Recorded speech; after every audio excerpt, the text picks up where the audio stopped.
নমস্কার বন্ধুরা, আরও একটি গল্পতে তোমাদের সবাইকে স্বাগতম। মেরে ফেলবো তোর বাচ্চাকে এখন যদি তুই আমাদের সঙ্গে না যাস। প্লিজ আমার সন্তানকে ছেড়ে দিন। আপনার যা বলবেন আমি তাই করব। মেঘা ও লোকটির এমন কথা শুনে হাসিব বলে উঠল, আশ্চর্য, আপনি আমার সন্তানকে কেড়ে নিলেন কেন? এছাড়া আপনারা কারা? আমরা কারা? তোমার বউকে জিজ্ঞেস করো। কি ব্যাপার মেঘা, এই লোকগুলো কে? আর আমাদের সামনে এমন গুলি নিয়ে দাঁড়িয়ে আছে কেন? মেঘা নিশ্চুপ।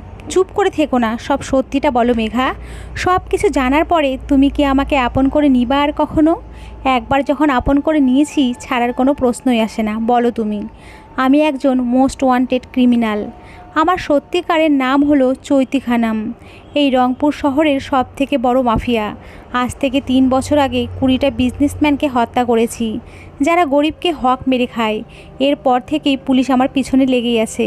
তাই পাগলি সেজে আত্মগোপন করে রাস্তায় বসবাস করি।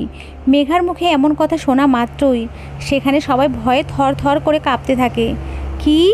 তুমি সেই চৈতি যার ভয়ে থর থর করে কাঁপতে থাকে, যার কথা শুনলে মানুষের পেটের ভাত হজম হয় না? হাসিব, হ্যাঁ আমি সেই চৈতি। তার মানে আমার বউ একজন ক্রিমিনাল? বিশ্বাস করো হাসিব, আমার পেটে সন্তান আসার পরে আমি সব কিছু ভুলে গিয়ে নতুন করে বাঁচার চেষ্টা করতেছি। কিন্তু কি? এখন আর সেইটা হবে না। কেন হবে না? কারণ এরা আমাকে নিয়ে যেতে এসেছে। যদি না যায় তাহলে জানি না আমার সন্তানকে কি করবে। এই সব শুনে হাসিব সবাইকে উদ্দেশ্য করে বলল, শোনেন, একটি মেয়ে তার অতীত ভুলে সুন্দর একটি জীবনযাপন করতে চায়। আপনারা প্লিজ তার কোনো ক্ষতি করবেন না। হা হা হা হা। আমরা তো ক্ষতি করতে আসি নাই, আমরা একে নিয়ে যাওয়ার কারণেই এসেছি। কিন্তু কেন? একে ধরিয়ে দিতে পারলেই আমরা পুরস্কার পাবো। তাতে আমাদের জীবনের চাকা ঘুরে যাবে। কত টাকা লাগবে আপনাদের বলুন? 50 কোটি টাকা লাগবে। যদি তুমি দিতে পারো তাহলে একে এখানেই ছেড়ে যাব। এত টাকা কোথায় পাবো বলেন? তাহলে চুপচাপ থাকো।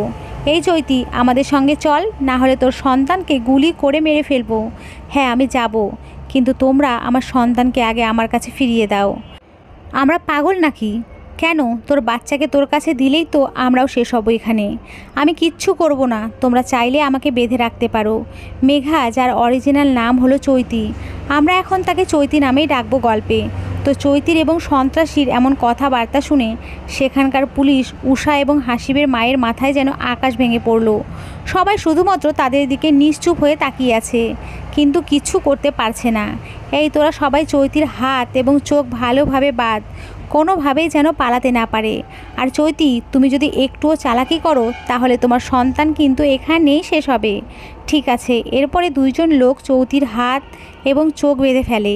তখন চৈতি বলে, প্লিজ এখন আমার সন্তানকে ওর বাবার কাছে ফিরিয়ে দাও। চৈতির কথা মতো সন্তানটিকে তার বাবার কাছে ফিরিয়ে দেয়া হলে চৈতি বলে, হাসিব, আমাকে ক্ষমা করে দিও এত কিছু লুকোনোর জন্য। কিন্তু বিশ্বাস করো, সব ভুলে আমি তোমার সঙ্গে নতুন করে বাঁচতে চেয়েছিলাম। সেইটা আর হলো না। আমার সন্তানটিকে দেখে রেখো, তাকে কষ্ট দিও না। একটি কথা, আমি তোমাকে ভীষণ ভালোবাসি। তুমি যেই দিন আমাকে ধর্ষণ করেছিলে না, সেই দিন চাইলেই আমি তোমাকে মেরে ফেলতে পারতাম, কিন্তু তোমাকে মারিনি। কেন জানো? কারণ তার আগে থেকেই আমি তোমার প্রেমে পড়ে গিয়েছিলাম। শাশুড়ি মা, আমাকে ক্ষমা করে দিন। এইভাবে বলো না, তুমি খারাপ কাজ করো নাই। যারা খারাপ কাজ করে তুমি তাদের নিজের হাতে শাস্তি দিয়েছো। মা, তবু এটা আইনের চোখে অপরাধ। আপনি আমার সন্তানটিকে দেখেন, আমি ফিরে আসব। হ্যাঁ অবশ্যই দেখব। আমার একটি মাত্র নাতি। এই অনেক কথা বলেছিস, এখন চল আমাদের সঙ্গে, না হলে এখানে সব লণ্ডভণ্ড করে ফেলবো। হ্যাঁ যাচ্ছি। হাসিব, আবারও বলতেছি আমি ফিরে আসব। তুমি আমার জন্য একটু অপেক্ষা করো। তোমার জন্য আমি চিরকাল অপেক্ষায় থাকব। খুশি হলাম। কথাটি বলেই কান্না করতে করতে চৈতি সেখান থেকে লোকের গুলির সঙ্গে একটি মাইক্রোবাসে চলে যায়। চলে যাওয়ার সঙ্গে সঙ্গেই পুলিশের লোকগুলো বলতে থাকে, এতগুলো সন্ত্রাসী আমাদের চোখের সামনেই ধুলো দিয়ে চলে গেল, আর আমরা কিচ্ছুই করতে পারলাম না। তাতেই আবার সেই চৈতিকে আমরা সাহায্য করলাম। কথাগুলো বলেই তারা আফসোস করতে থাকে। একটু বিনোদনের জন্য বললাম। চৈতি যাওয়ার পরে হাসিব সবাইকে নিয়ে বাসায় চলে আসে এবং ভাবতে থাকে সে কি করবে এখন। বেশ কিছুক্ষণ চিন্তা ভাবনায় পড়ে উর্মি বলে উঠল, শোনো হাসিব, চিন্তা করো না। আরে চিন্তা করব না তাহলে কি করব? সব কিছু ঠিক হয়ে যাবে। আল্লাহ যা করে ভালোর জন্যই করে, বুঝেছো? তুমি তো একটু আগেই চাইছিলে চৈতির হাত থেকে রক্ষা পেতে, এখন যখন রক্ষা পেলে তখন আবার চিন্তা করছো কেন শুনি? আরে আমার সন্তানের এখন কি হবে? কি আবার হবে? আমি তো আছি নাকি? তোমাকে ছেড়ে তো যাচ্ছি না। তুমি পারবে আমার সন্তানকে মায়ের ভালোবাসা দিয়ে মানুষ করতে? পারবে তাকে সন্তানের মতো দেখতে? হ্যাঁ পারবো। তাহলে তুমি আজ থেকে আমাদের বাসায় থেকে ওর যত্ন নেবে নিজের হাতে, ঠিক আছে? এমন সময় হাসিবের মা এসে বলতে লাগলো, দেখো উর্মি, তোমার সঙ্গেই হাসিবের বিয়ে হবে। কথাটি শুনে উর্মি বলে উঠল, কি বলেন আন্টি? হাসিব তো চৈতিকে বিয়ে করবে। তুমি পাগলি নাকি? আমার ছেলের সঙ্গে একটি সন্ত্রাসী মেয়ের বিয়ে দেব? তুমি কিভাবে ভাবলে? হাসিব, তুমি কি বলো এই সম্পর্কে? মা যেটা বললো সেটাই হবে। তাহলে তোমরা যে চৈতিকে কথা দিলে ও ফিরে আসলে সব ঠিক হয়ে যাবে? আরে পাগলি, পরিস্থিতি যেমন সেখানে তেমনি কথা বলা বুদ্ধিমানের কাজ। এই সন্তানের কি হবে এখন? সন্তান যখন আমাদের, তখন তো আমাদেরই দেখতে হবে, তাই না? হ্যাঁ, সেটা ঠিক বলেছো তুমি। আমার আবার ভয় করছে যদি চৈতি ফিরে এসে সব জানে তখন। আরে পাগল নাকি? ওরা তো চৈতিকে মেরে ফেলার জন্যই নিয়ে গিয়েছে, বুঝেছো? তুমি কেমনে জানলে ওরে মেরে ফেলবে? চৈতিকে নিয়ে যাওয়ার সময় একটা ছেলে কাকে জানি ফোন দিয়ে বলল, বস কাজ হয়েছে, একে মেরে ফেলেই তোমার কাছে যাব। বাহ, শোন, আমাদের যেই তারিখে বিয়ে হওয়ার কথা ছিল ওই তারিখেই হবে, তোমার বাসায় জানাই দিও। ঠিক আছে। এইদিকে চৈতিকে তারা একটি নির্জন জায়গায় নিয়ে যায়। সেখানে গিয়ে তার চোখের বাঁধন খুলে দেওয়ার সঙ্গেই চৈতি দেখতে পায় তার নিজের বাবা গুলি নিয়ে একটি চেয়ারে বসে আছে। চৈতি জিজ্ঞেস করলো, বাবা তুমি? কথাটি বলা মাত্রই ওর বাবা সেখানেই। চৈতিকে, বাবা তুমি আমাকে হত্যা করার জন্য কিডন্যাপ করেছো? চৈতির কথাটি শেষ হওয়ার আগেই ওর বাবা একটি গুলি করে, যেটা চৈতির হাত ছেদ করে চলে যায়। ছি বাবা ছি, তোমাকে দেখে আমি সত্যি ঘৃণা হচ্ছে। নিজের মেয়েকে কেউ এইভাবে মারতে পারে? কিসের মেয়ে? কার মেয়ে? কেন আমি তোমার মেয়ে চৈতি, আমাকে চিনতে পারছো না বুঝি? তুই আমার মেয়ে না মানে? হা হা হা হা। হাসতেছো কেন বাবা তুমি? শোন, তোকে আমি ছোট্ট থেকেই রাস্তার পাশে কুড়িয়ে পেয়েছিলাম। আমি বিশ্বাস করি না। তোর বিশ্বাস না হলে আমার কিচ্ছু করার নেই। কুড়িয়ে পাওয়ার পরে ভেবেছিলাম তোকে অনেক বড় সন্ত্রাসী বানাবো, কিন্তু তুই আমার সঙ্গে বিশ্বাসঘাতকতা করলি। আমি ছোট্ট থেকে তোমাকে বাবা বলে জেনেছি, বাকিটা জীবন বাবা বলেই জানবো। বিশ্বাস করো বাবা, এইসব খুন খারাপি আমার আর ভালো লাগে না। আমি সুন্দরভাবে জীবন করতে চাই। হা হা। যেই মানুষটি একবার এই লাইনে আসে সে কখনোই আর ভালো পথে যেতে পারে না। ঠিক তুইও পারবি না কখনো। জানো বাবা, আমার সন্তান আছে একটি, দেখতে পেয়ে সুন্দর। এই সব শোনার জন্য তোকে এখানে নিয়ে আসিনি। বল, আমার সঙ্গে কেন বিশ্বাসঘাতকতা করলি? কখন করলাম এমনটা শুনি? তুই আমাকে কিচ্ছু না বলে কেন আত্মগোপনে চলে গেলি? জানিস আমার ব্যবসায় কতটা লস হয়েছে তোর জন্য? আমি ভালো হতে চেয়েছি। জানো, তোমার লোকজন আমাকে এখানে নিয়ে না আসলে আজকেই আমার বিয়ে হতো। কি? হ্যাঁ, আমার বিয়ে হতো। বাহ, বিয়ের আগেই সন্তান নিয়েছিস? এইটা তোর কাছে আশা করি নাই। বাবা প্লিজ আমাকে যেতে দাও। আমার সন্তান কান্না করছে মনে হয়। হ্যাঁ যাবি, কিন্তু লাশ হয়ে। প্লিজ বাবা, আমাকে মেরো না। আমি মারা গেলে আমার সন্তান স্বামীর কি হবে বলো তুমি? তোরে একটি কাজ দেব, সেই কাজটি যদি তুই সম্পূর্ণ করতে পারিস তাহলেই মুক্তি পাবি। কী কাজ সেইটা বলো? তোকে একজনকে মেরে ফেলতে হবে। যদি মারতে পারিস তাহলেই তুই মুক্তি পাবি। প্লিজ মেরে ফেলার কথা বলো না, কারণ এইসব আর ভালো লাগে না। তাহলে এখন তোকে শেষ করে তোর সন্তানকে শেষ করে দিব আমরা। বাবা তুমি এমন কেন? একটুও কি দয়া মায়া নেই তোমার মনে? হ্যাঁ না, তুমি তো এমন ছিলে না। এই বাজে কথা বন্ধ কর। আর শোন, তোকে কি করতে হবে, আমি কাউকে মারতে পারবো না। ঠিক আছে, আমার লোকজন তোর সেই সন্তানকেই মেরে ফেলবে। কথাটি শুনে চৈতি তার পালিত বাবার পা ধরে কান্না করে করে সন্তানের জীবন ভিক্ষা চায়। শোন, এটাই শেষ কাজ তোর জীবনের। এর পরবর্তীতে তোকে আমি কোনোভাবেই বিরক্ত করব না, কথা দিলাম। কাজ শেষে তুই তোর মতো জীবন করতে পারবি। বাবার মুখে এমন কথা শুনে নিজের সুখের জন্য চৈতি রাজি হয়ে যায় কাজে। বলো কাকে মারতে হবে? তোর শাশুড়িকে মেরে ফেলতে হবে। বলতে হাসিবের মাকে মারতে হবে। কি বলো এইসব? হ্যাঁ, এটাই করতে হবে তোকে 1 সপ্তাহের ভিতরে। না, এটা কখনোই সম্ভব না। উনি আমার শাশুড়ি মা, অনেক ভালো একজন মানুষ। এত কিছু জানতে চাই না আমি। হ্যাঁ না, আগে বলো হাসিবের মায়ের সঙ্গে তোমার কিসের শত্রুতা আছে? এত কিছু জানার দরকার নেই তোর। প্লিজ বাবা বলো, সময় হলে সব জানতে পারবি তুই। এখন যেটা করতে বলেছি সেইটা কর, ওকে? না, এটা করতে পারবো না আমি। কেন? দ্বিতীয় কারণ, উনি আমার স্বামীর মা। ওনাকে মেরে নিজের সংসার নিজেই ভাঙতে পারবো না আমি। ঠিক তখনই চৈতির পালিত বাবা বলে উঠল, তুই যে হাসিবের বাবা আজাহার চৌধুরীকে মেরে ফেলেছিস, এইটা যদি হাসিব জানে তাহলে কি সংসার হবে মান? আমি কবে ওর বাবাকে মারলাম? কয়েক বছর আগে যেই 20 জনকে হত্যা করেছিস তার মধ্যে একজন হাসিবের বাবাও ছিল। কি? হ্যাঁ। না, এটা আমি বিশ্বাস করি না। আমি কখনোই ওর বাবাকে হত্যা করতে পারি না। সব কিছুর প্রমাণ আছে আমার কাছে। এখন যদি তুই হাসিবের মাকে হত্যা না করিস তাহলে সব কিছুই ওকে বলে দেব। বাবা, তুমি কি আমাকে ব্ল্যাকমেল করছো? হ্যাঁ, সেটাও ভাবতে পারিস। ঠিক আছে, ওর মাকে হত্যা করব, কিন্তু ওর মায়ের দোষ কাহিনীটা কি সেইটা আগে বলো আমাকে। ওর মা ছোট্ট বাচ্চাদের কিডনি, চোখ, ব্লাড এইগুলো ডাক্তারের সাহায্য অপারেশনের মাধ্যমে বের করে নিয়ে আনে অন্য দেশে বিক্রি করে। কথাটি শুনেই চৈতি কেমন জানি আকাশ থেকে মাটিতে পড়ে গেল। কি বলো বাবা তুমি? হ্যাঁ, সব সত্যি। আর একটি কথা, তোর এই বাবা কখনোই ভালো মানুষকে পৃথিবী থেকে সরিয়ে দেয় না। আমার বিশ্বাস হয় না। তুমি মনে হয় কোথাও ভুল করছো। ওর মা ভীষণ সহজ সরল একটি মানুষ। বেশি দেরি করিস না। এমনটাও হতে পারে তোর সন্তানের জীবন বিপদের মধ্যে আছে। ওরা কখনোই ওদের নাতির সঙ্গে এমনটা করতে পারবে না। যতই হোক, ওটা ওনাদের নাতি।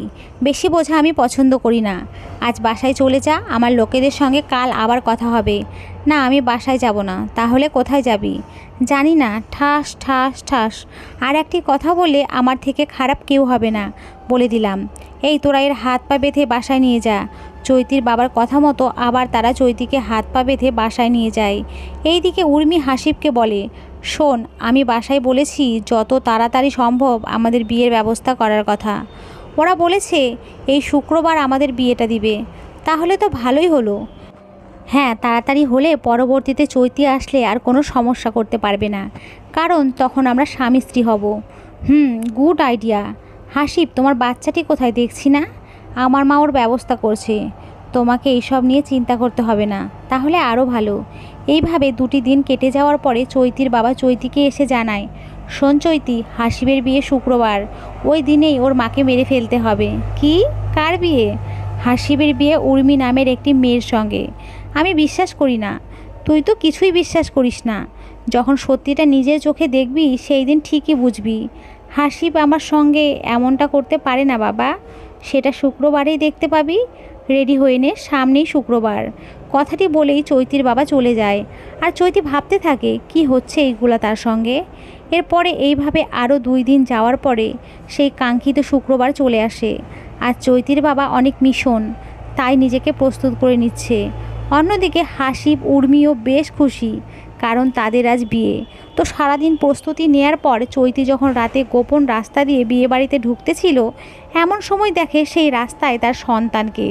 চৈতি সেই গোপন রাস্তায় ঢোকা মাত্রই দেখতে পায় একটি ছোট্ট বাচ্চার লাশ পড়ে আছে।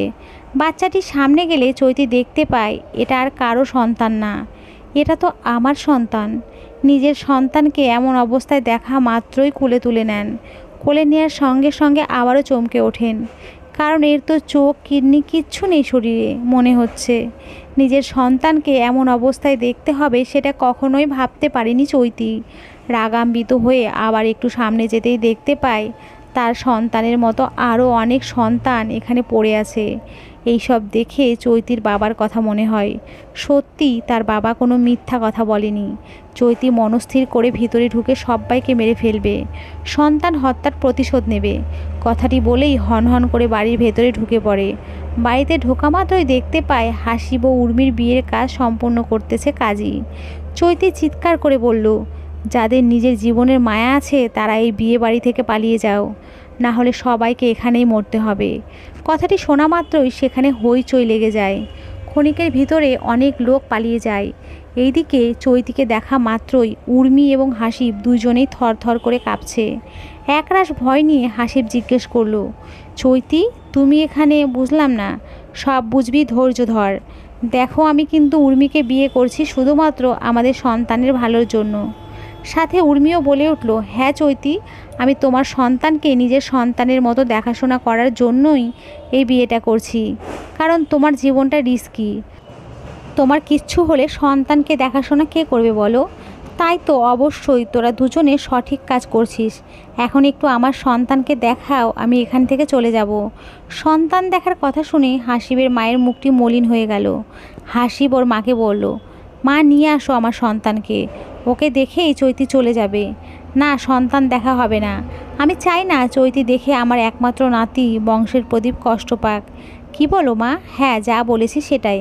আমার সন্তানকে আমার সামনে নিয়ে আসুন, না হলে এখানেই সবাইকে মেরে ফেলবো। তোমার এমন কথায় আমরা ভয় পাই না, বুঝেছো? হাসিবের মা ঠিক আছে কথাটি বলেই চৈতি হাসিবের মায়ের পায়ে একটি গুলি করেন, যেটা এফোর ওফোর হয়ে চলে। এটা দেখা মাত্রই সবাই ভয়ে থরথর করে কাঁপতে থাকে। নিজের মাকে এমন অবস্থায় দেখা মাত্রই যেই না হাসিব চৈতিকে আঘাত করার জন্য আসবে, আবার চৈতি বলে ওঠে, এক পা সামনে আসলেই তোমার মাকে চিরকালের জন্য শেষ করে দেব। এখনও সময় আছে, আমার সন্তানকে নিয়ে আসো, আমি এখান থেকে চলে যাব। চৈতির মুখে এই কথাটি শুনে সবাই বলতে থাকে, প্লিজ আপনি ওনার বাচ্চাকে নিয়ে আসুন, না হলে সবাইকে শেষ করবে। প্লিজ আন্টি, বাচ্চাকে নিয়ে আসুন। বলছি না আমার নাতিকে এর হাতে তুলে দিব না? এর হাতে আমার বংশের প্রদীপ গেলে ধ্বংস হয়ে যাবে। আশ্চর্য মা, যেখানে আমরা সবাই মারা পড়ছি সেখানে তুমি এমন কথা বলছো কেন? কেন বলছে শুনবি? হ্যাঁ বলো। আর আগে অন্য একটি কথা বলি, শোন। আমি চৈতি তোর বাবাকে খুন করেছি। কেন করেছি জানিস? তোর বাবা একটি খারাপ লোক ছিল, মানুষের টাকা মেরে খাওয়াই তার ধান্দা ছিল। এই জন্য খুব খারাপভাবেই মেরে ফেলেছিলাম। ঠিক সেইভাবেই আজ তোর মাকেও মেরে ফেলবো। সবাই শুধুমাত্র দেখবি। কি? তুমি আমার বাবার খুনি? হ্যাঁ। তুমি এতটা খারাপ মানুষ সত্যি আমি ভাবতেই পারছি না চৈতি। আরে তোরা তো আমার থেকেও বেশি খারাপ। আমি তো শুধুমাত্র খারাপ মানুষকেই মেরে ফেলি, তোরা তো এই সমাজের ভালো মানুষগুলোকে মেরে ফেলিস, তাদের রাস্তায় নামিয়ে দিস। এখন বল, খারাপ আমি নাকি তোরা? তোর বাবা এত টাকা পয়সা, তোদের বিলাসিতা, এই সবের কারণ কি জানিস? এত কিছু জানতে চাই না। তুমি কেন আমার বাবাকে মারার পরে মাকেও মারতে চাও সেইটা বলো। কারণ তোর মাও একটি খুনি, যে কিনা সমাজের কাছে ভালো মানুষ সেজে থাকার অভিনয় করে। একদম বাজে কথা বলবে না আমার মাকে নিয়ে। আমার মায়ের মতো ভালো মানুষ আর একটিও হয় না, বুঝেছো? হা হা হা হা। হাসছো কেন? হ্যাঁ, এখানকার হাসার কথা বলেছি আমি? তোর মা কতটা ভালো মানুষ সেটাই তোর মাকেই জিজ্ঞেস করে দেখ। মা, চৈতি এসব কি বলছে? শোন, তোর মা একজন কিডন্যাপার। ছোট ছোট বাচ্চাদের কিডনি, চোখ, রক্ত এইসব অপারেশনের মাধ্যমে বের করে অন্য দেশে বিক্রি করে। হা হা। তুমি বললে আর আমি বিশ্বাস করব? জানিস সেই দিন আমাকে কারা কিডন্যাপ করেছিল? হাসপাতালের সামনে থেকে কারা করেছিল? তোর এই শয়তান মা আমাকে কিডন্যাপ করেছিল। তোর মা আমাকে মেরে ফেলতে চায়। চৈতির কথাটি শেষ না হতেই চৈতি হঠাৎ করে সেখানে বলে উঠল, আমার পিতৃত্বের ঠিক নেই। চেয়েছিলাম আমার সন্তানের অন্তত পিতৃ পরিচয় থাকবে, কিন্তু তোরা আমার সন্তানটাকে শেষ করে দিলি। তোদের মনে কি একটুও মায়া জন্ম নেয়নি এই ফুটফুটে বাচ্চাটির জন্য? হঠাৎ এমন কথাটি শোনা মাত্রই সেখানে থমকে গেল সবাই। কারণ কি বলছে এইসব চৈতি? হাসিব বলল, কি চৈতি, এমন কথা বলছো কেন? তোরা আমাকে ঘরের বউ হিসেবে মেনে নিবি না সেইটা মানলাম, কারণ আমি একজন খারাপ মেয়ে। কিন্তু আমার নিষ্পাপ সন্তানকে হত্যা করলি কেন? কি ছিল তার দোষ? সে তো ছিল নিষ্পাপ। কি আমার সন্তানকে মেরে ফেলেছে? হ্যাঁ, তোর এই মা আমার সন্তানকে এই পৃথিবীতে থাকতে দেয়নি। ওর হরিণের মতো দুটি চোখ তুলে ফেলেছে, কিডনি বের করে নিয়েছে। চৈতির মুখে এমন বেদনাদায়ক কথা শুনে সবার চোখের কোণে পানি চলে আসলো। মা, তুমি কি সত্যিই আমার সন্তানের সঙ্গে এমন করেছো, নাকি চৈতি মিথ্যে বলছে? হাসিবের কথা শোনার পরেও সে নিশ্চুপ হয়ে আছে, না দিচ্ছে না কোনো উত্তর। মা, তোমার এই নিশ্চুপ থাকাটা কি সত্যি? এটাই বোঝায় তুমি আমার সন্তানকে হত্যা করেছো। হ্যাঁ, আমি হত্যা করেছি, কিন্তু এইটা তোর সন্তান না। এই সন্তানের আসল বাবা হচ্ছে, না এটা আমারই সন্তান। বলছি না এটা তোর সন্তান না? এত কথা বলিস কেন? হ্যাঁ, তাহলে কি ডাক্তার সেই দিন রিপোর্ট ভুল দিয়েছিল আমাদের? হ্যাঁ, কিন্তু একটি ডাক্তার কিভাবে ভুল রিপোর্ট দিতে পারে আমাদের শুনি? আমি ডাক্তারকে টাকা খাওয়াইছিলাম এই কারণে সে আমার কথা মতো রিপোর্ট দিয়েছে। কি? কিন্তু কেন এমনটা করলে তুমি? কারণ বাচ্চাদের কিডনি, চোখ, রক্ত এগুলো একটু বেশি দামে বিক্রি হয়। ও, তার মানে চৈতি সব সত্যি কথাই বলেছে। সেই দিন তুমি চৈতিকে কিডন্যাপ করেছিলে? হ্যাঁ। হাসিব এবং ওর মায়ের এমন কথা শুনে চৈতি বেশ রেগে যায়। এই তোরা নাটক বন্ধ কর। তোরা দুজনেই যে নাটক করছিস সেইটা আমি ভালো করেই জানি। আরে নাটক করব কেন চৈতি? যদি নাটকই না করিস তাহলে তোর মায়ের কথায় কি বোঝাচ্ছে বুঝতে পেরেছিস? ওই সন্তান তোর না, ডাক্তার ভুল রিপোর্ট দিয়েছে, ওই সন্তানের বাবা অন্য কেউ। এইসব কথায় একটা জিনিস বোঝা যাচ্ছে, সেই দিন তুই আমাকে ধর্ষণ করিস নাই। আচ্ছা বুঝলাম রিপোর্ট ভুল, কিন্তু তুই যদি আমাকে ধর্ষণ নাই করে থাকিস তাহলে কিভাবে আমাকে মেনে নিলি, আমার সন্তানকে মেনে নিলি? আবার কেনই বা বলি আমি চৈতিকে ধর্ষণ করেছি? এই সন্তান আমার, উত্তর দে আমাকে। কোনো উত্তর নেই আমার কাছে। তবে একটি কথা, আমি প্রায় রাতে মদ্যপান নেশা করে বাড়িতে ফিরতাম। হয়তো সেই নেশার ঘরে তোমাকে ধর্ষণ করেছিলাম। না, সেই দিন তুই নেশার ঘরে ছিলি না। তুমি কিভাবে বুঝলে সেটা? নেশার করে থাকলে তোর শরীরে নেশার গন্ধ থাকতো, কিন্তু সেইটা তোর শরীরে ছিল না। তুই একদম ঠিকই ছিলি। আমি নেশার ঘরে না থাকলে এমন কাজ কখনোই করতে পারবো না। এইটা আমার নিজের প্রতি বিশ্বাস আছে। তোর কথা শুনে মনে হচ্ছে আমি মিথ্যা কথা বলছি, তুই সত্যি কথা বলছিস। আসলে তুই চাসটা কি? প্লিজ চৈতি, একটু চুপ করো। আগে আমার মায়ের সঙ্গে কিছু কথা বলতে দাও প্লিজ। আমি জানতে চাই কেন এমন করলো আমার মা। ঠিক আছে, জিজ্ঞেস কর। মা, আমাদের টাকা পয়সা ঠিক নেই, অনেক টাকা অনেক পয়সা। তুমি কেন এমন কাজ করো? এইসব বলতে পারবো না। না, তোমাকে বলতেই হবে আজকে। সত্যিটা সবার সামনে আনতেই হবে। প্লিজ মা, সত্যিটা বলো। সন্তানের এমন আকুতি মিনতি শোনার পরে সে রাজি হয়ে বলতে শুরু করে, শোন, তোর বাবা এবং আমি দুজনেই ছিলাম বেশ গরিব। দুই বেলা দুমুঠো ভাত খেতে পারতাম না। অনেক কষ্টে যাচ্ছিল আমাদের জীবনটা। হঠাৎ একদিন তোর বাবা আমাকে জিজ্ঞেস করলো, জমিলা, এইভাবে চললে তো আমার কিছুদিন পরে মারা যাব। আমাদের কিছু করা দরকার, যে কোনোভাবেই কোটিপতি হতে হবে। উত্তরে বললাম, কি করবে বলো? শোনো, আমি চুরি করব এখন থেকে, কারণ এই চুরি ছাড়া কখনোই সম্ভব না কোটিপতি হওয়া। সেইটা ঠিক বলেছ। এর পরবর্তী থেকে তোর বাবা চুরি করতে লাগলো। এতে আমাদের সংসার বেশ ভালোই যাচ্ছিল। কিন্তু আমাদের তো শুধুমাত্র ভালো গেলেই হবে না, আমাদের কোটিপতি হতে হবে। এরপরে শুরু হলো গরিব দুঃখীদের বুকে লাথি মেরে টাকা পয়সা নেওয়া। বেশ কয়েক বছর পরে আমরা অনেক টাকার মালিক হলাম। এরপরে তোরা আসলি এই পৃথিবীতে। তোরা কথাটি সবাই মাথায় রাখিয়েন। একদিন রাতে শুয়েছিলাম তোর বাবা এবং আমি। তখন তোর বাবা আমাকে বলল, শোনো, আমার জন্য একটি কাজ নিয়েছি। কাজটি খুবই সহজ। বললাম, কি কাজ গো স্বামী? আমার কিছু লোক ছোট্ট বাচ্চাদের কিডন্যাপ করবে, তুমি সেইগুলোকে হাসপাতালে নিয়ে গিয়ে ওদের চোখ, কিডনি, রক্ত সব কিছু বের করে নিয়ে অন্য দেশে বিক্রি করবে। এইগুলোতে বেশি টাকা।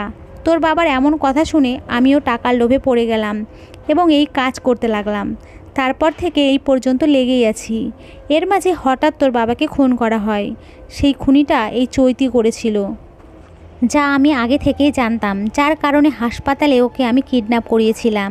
তোরা সবাই ওকে মেঘা নামে চিনলেও আমি চৈতি নামে ওকে চিনতাম। ভেবেছিলাম কিডন্যাপাররা ওকে মেরে ফেলবে, এতে আমার স্বামীর মৃত্যুর প্রতিশোধ নেওয়া হবে। কিন্তু কিভাবে যে বেঁচে গেল বুঝতেই পারলাম না। তাই ওর সন্তানকে কৌশলে আমাদের কাছে নিয়েছিলাম এবং পরবর্তীতে শেষ করে দিয়েছি আমাদের লোক মিলে। এই হচ্ছে আসল কাহিনী।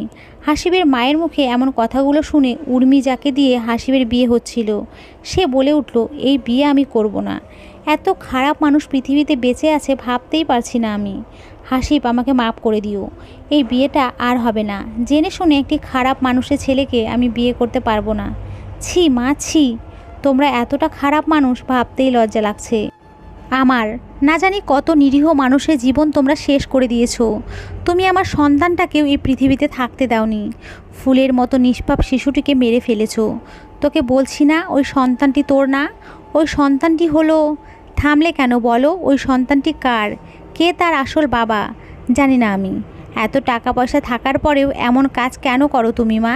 প্লিজ উত্তর দাও। কারণ আছে যেটা তুই বুঝবি না। আশ্চর্য, আমি কি বাচ্চা নাকি যে বুঝবো না? আমাকে খুলে বলো সব কিছু। বললাম না, বলতে পারবো না। ভালো, খুব ভালো। চৈতি, একটি কথা বিশ্বাস করো, আমি নেশার ঘরে না থাকলে কখনোই তোমাকে ধর্ষণ করতাম না। সত্যি আমি সেই দিন নেশার ঘরেই ছিলাম। না, তুই সেই দিন কোনো নেশা করিসনি, আমার স্পষ্ট মনে আছে। তাহলে আমি তোমাকে ধর্ষণ করিনি। হয়তো আমার মতো দেখতে অন্য কেউ আছে। আমি সব পছন্দ করি, কিন্তু নাটক পছন্দ করি না একদম। তোরা যে কী প্ল্যান করেছিস সেইটা আমি ভালো করেই জানি, বুঝেছিস? সত্যি কোনো প্ল্যান করি নাই। ওয়েট, একটি জিনিস দেখাচ্ছি। কথাটি বলেই চৈতি তার ব্যাগ থেকে একটি জিনিস বের করে, যা দেখে সব